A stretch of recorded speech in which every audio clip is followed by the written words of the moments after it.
Hey guys, Steven from KR Motorsports again. Wanted to talk to you guys a little bit about something that we're doing.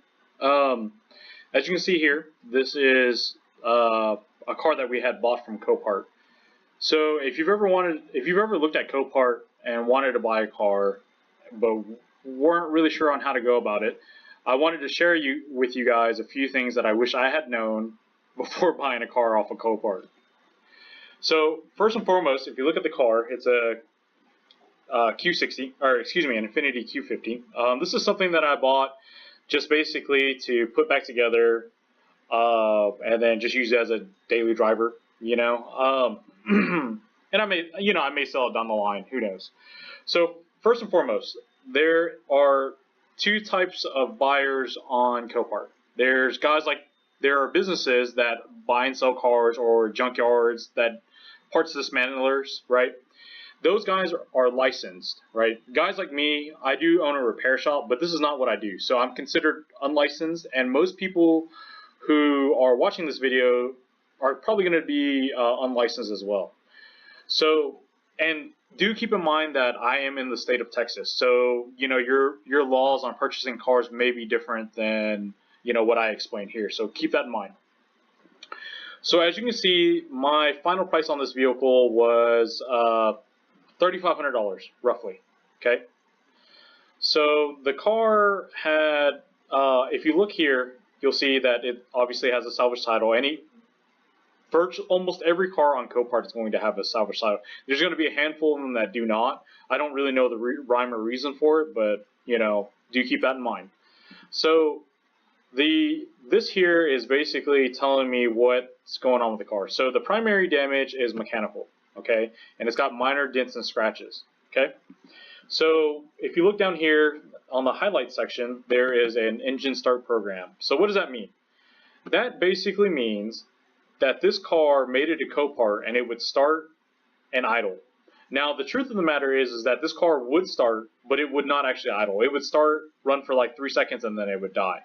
Okay, so you're going to definitely have to take this with a grain of salt. Now, there's a few things that I do want to mention. So we're going to scroll through these photos here, and the car actually looks pretty clean. Now, keep in mind, I only do engine stuff here. I don't do any body work stuff here. It's not my gig.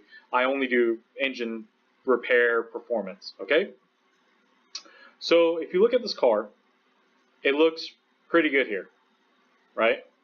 So there's one thing that caught me by surprise, which I wish I had paid more attention to. If you look at this photo, you can see clearly that the airbag blew. Now, the way they took it is a little deceptive. I don't know if they did that on purpose or what, but a little deceptive. But it's something I should have caught. Now, the next thing is that if you look at this other photo, you can actually see back here that the curtain airbag blew. Again, I wasn't paying attention, and that's on me. So, if you buy a car at Copart, it is literally as is. You cannot get there, see these issues, and then talk them down. There's just no way. You can, if you go there live during bidding, obviously you'll be able to see it, but I did it online, so I definitely was not able to see this. Okay? So, moving on, you can see that I basically bought the car for $3,500. Okay? But here's what got me. If you look down here, you can see what I actually paid. Right, that's a bit more, and believe it or not, this total was actually higher, and we'll get in that in a second. Okay, it was actually closer to $4,800, almost $4,900. Okay, and we'll talk about that here in a second. So we're gonna look at this, and we're gonna look here. So if you look right here, this is the sales price right here. Then they tack on an environmental fee. Right here. Then they tack on the buyer fee, okay? And this is where the big one comes in. Then the virtual bid fee, which means that because I bid online, there's another fee for it. And this is the gate fee. So the gate fee is something that is unavoidable. There's nothing you can do to get around it. So the gate fee means it's the fee for picking up the car in the junkyard and then bringing it to you to load on your trailer, okay? Sales tax is a little different. So Texas charges 6.25% on vehicle registration, and then they charge 8.25 on sales tax. So that's what this charge is for here. Now, the thing is that you have to understand from their side. They don't know what you're doing with this car. They don't know whether you're going to buy this car to dismantle it for parts or repair it to make it a salvage rebuilt title car. Now, to my understanding, and I will update this later when I find out, is that if I end up registering this car, putting it back on the street, I will actually get a refund from them on this amount. But again, I don't know for a fact. That's supposedly what's supposed to happen. And then you got your title pickup fee. This is basically the fee that they charge for them processing your title. And this is another unavoidable fee. Again, if you look here, I was actually able to get a credit here on the sales tax a little bit because the price changed. Now, this is what they originally were going to charge me, $4,851. Okay, so why was that? It's actually here. If you look, there is what they call secured and unsecured payments. So what is the difference? Basically, in a nutshell, you paid with a debit card, you get a discount. You pay with a credit card, they charge you more. And the fees are broken down here. So we're going to go down to what I paid for the car, right here. And you can see that it is about a $200 difference. Oops. So if I had paid with a credit card, it would have been $825. And since I paid with a debit card, it's actually $650. Now here's the problem. The problem is that you have to put a card on file. And I made a mistake. This is totally my fault. I put in my debit card, but there's a selection box for credit or debit. And I didn't realize that. I just put my card in and then kept it as credit, and then that's why it happened. The one thing I will say about CoPart is that their customer support is top tier. You can literally call these guys 24/7 because they have a ton of international buyers. You can call these guys 24/7 and someone will pick up. So that was extremely helpful. So moving on. You can definitely pay someone to pick the vehicle up and deliver it. Once you win the bid, there is an estimator box that you can click on, and it will estimate with your address that you have on file. Now, with that being said, for the vehicle to be in Houston and where I am and Killeen, which is Central Texas, they were saying that it was closer to, the estimate was $450, but you know, when you actually went through to actually get it started, it actually ended up being closer to $500. Now, keep in mind, for me to go to Houston, for me to go and pick up the car was about 3 hours one way. Okay, so I spent in the cost of fuel roughly $200. Obviously, we already have a truck. We have a truck and trailer here, so there's no charge on that. But if you don't have a truck and trailer and you've got to rent one, you know, think of it as an added cost. Again, for me, it was about $200 in fuel. You know, not including stopping to eat and all, you know, drinks, snacks along the way and all that other stuff. Now, there was a really cool part about this that I was actually kind of concerned about. I went down there with an open mind, thinking that this car had a mechanical issue and it was probably rodding off, or the transmission was no good and it was slipping or something along those lines, right? So my biggest concern was, how the hell am I going to load this car up on the trailer by myself? Well, I'll attach a clip, but what was really interesting, and if you watched our YouTube shorts, I put it on one of our shorts, what was really interesting was that they picked up the car with a forklift, tossed it on to our trailer, and then all we had to do was strap that sucker down and we were on our way. Now, we got extremely lucky on this car. We're not really sure what happened to it, why the airbags deployed, and that was, you know, I was in for a shock when I looked at it when we got there, but the car runs and drives fine.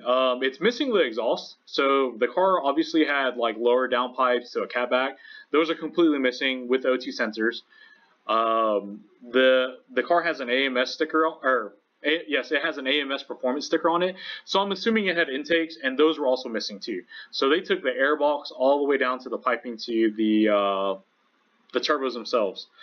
But as you guys know, we had some piping that was for the VR30 350Z here, and I borrowed those, stuck them on the car, no air filters, just stuck them on the turbos, plugged in the maps, and the car started and ran.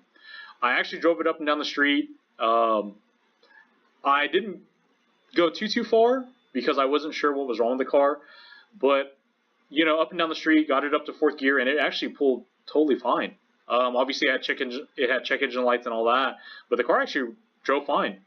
So thus far, I am essentially $4,800 or so into the car. That's buying it, picking it up, and bringing it home. Now, I've had to buy the stock intakes with mass airflow sensors. I've already started buying stuff to replace the airbags. I actually just got done doing the passenger side curtain. I've got to do the seat belt, which is also called the pre-tensioner, and I've got to do the actual seat itself. And then at that point, I would be more than happy to register the car. It would go from salvage to rebuilt title. Well, salvage rebuilt. And I would be able to register it. And believe it or not, you can actually put it back on full coverage at that point. And down the line, I may sell the car. Obviously, I know that I won't get terribly much for it, but I do think that with enough elbow grease and some money back into it, it could be a nice, decent car for somebody. The thing about me, though, is that I have a very strong conscience.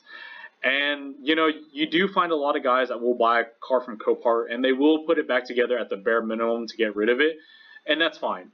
I, unfortunately, am not that guy. I like to be upfront about everything, because I feel like the more upfront I can be about things, the better I'll sleep at night, and the customer, whoever ends up, if I end up selling the car, whoever gets into it will start to, they'll know everything that I know about the car, and like I said, if you are looking to buy and flip these cars, right, which is fine, that's an awesome side hustle, especially if you are good at getting your hand, keeping busy with your hands and turning wrenches. It's a good flip. But what I will tell you, though, is that the more documentation you have, the better people will feel about it. If you show them, hey, this car did in fact deploy airbags, but I fixed it all. Here's the photo showing that I fixed it all. The airbag light is not on. The car runs fine. Overall, you're going to be able to get more than what other people would get from selling a salvage rebuilt title car.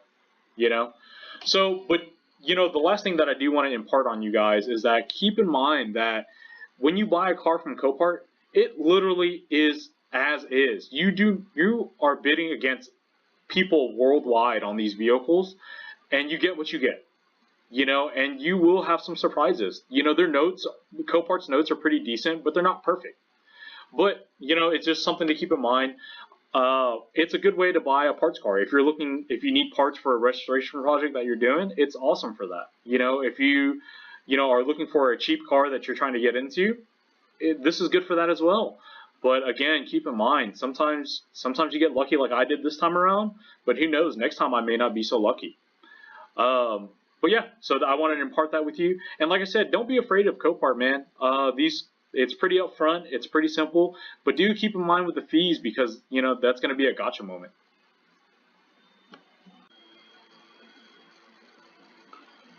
Hey guys, there is one other thing that I totally forgot to mention that really got me going. So after you win and you schedule your payment, speaking of which, you have 3 days to pay. Weekends are included on those days. If you don't pay in those times, you'll usually get hit with a storage fee. Storage fee depends on the lot. Most storage, though, from my understanding, is $5 a day. Now, one thing that I do want to mention, if you win a car on CoPart and you do not buy it, what will happen is they will relist that vehicle, right? And you are on the hook for 10% of what it sells for. So if you win a car, you decide that, oh, it's got too much damage, or you're having second thoughts and you don't pay it. After 8 days, they will relist that car. When they relist that car, and let's just say that the going bid ends at $10,000, you are on the hook for $1,000. So keep that in mind. In order to buy in CoPart, you do have to do a deposit of $400, and that money that on the relisting fee will come out of that deposit, and then whatever is left over. Now, with that being said, I wanted to try to do a screen record on my phone, but I wasn't able to do it. The app, for some reason, doesn't allow you to do it. Once you win the car, you actually have to download this app. It's CoPart Transportation. So you'll have to make another account. This is separate from the CoPart website. I tried using my login credentials and it did not work. And so this is what the app looks like. So once you sign in, it'll ask for your lot number. That's going to be found on the winning bid information. And then from there, you have to fill it out. So if you're going to pick up the vehicle on your own, you'll have to put what type of vehicle you're towing with and what type of trailer. And they'll ask for license plate numbers and all that jazz. The reason is that this app is paired to the people who are working the yard. And so when you go to pick up the car, you'll have to select an appointment time. We were actually late by 30 minutes, but I called ahead to let them know. But it'll tell you the lot number. You'll tell them the lot number, and it'll have your information, the junkyard that it's at, and all that other stuff. Now, you'll have to select the time to pick it up. Now, the reason why you have to put your information is that, like, if you say 2:30 and you're going to be there at 2:30, you'll drive through the gate, and the people that are driving the forklifts will actually look you up through their companion app, I'm assuming, and they'll know which vehicle you're there for. So I actually did not know this going in. I actually found this out right before I had left. I had called them back. Again, their customer support is top tier. But on their actual website, there's no mention of this at all anywhere. I had to find this out when I called them. So you download the app, you use your email and make up your own new password or whatever. Then you have to put in your lot number, and then from there, it's all downhill from there. You'll pick up your time to pick up the vehicle, and then that's that. So those were the two things that I did forget in the main video, so I wanted to go ahead and update that. So make sure that, again, if you're looking to buy a CoPart, make sure you download the CoPart transportation app, sign up for it, have your lot info ready and all that jazz. And they were relatively flexible. Again, I didn't know about this, so most of the slots were taken up. The only available slot that was, I believe it was like 2 o'clock for us. Right as we were getting to about, 140, 150 and we hit traffic, I realized we weren't going to make it. So I called the Junkyard Direct, and if you look at the app, again, it'll tell you where the vehicle is at, and it'll have their phone number handy for you. So, I just called them. I let them know that I was going to be late, and they said that it wouldn't be a problem. Now, what I did find out on the phone is that depending on the yard, if you are too late, you will get kicked off the list.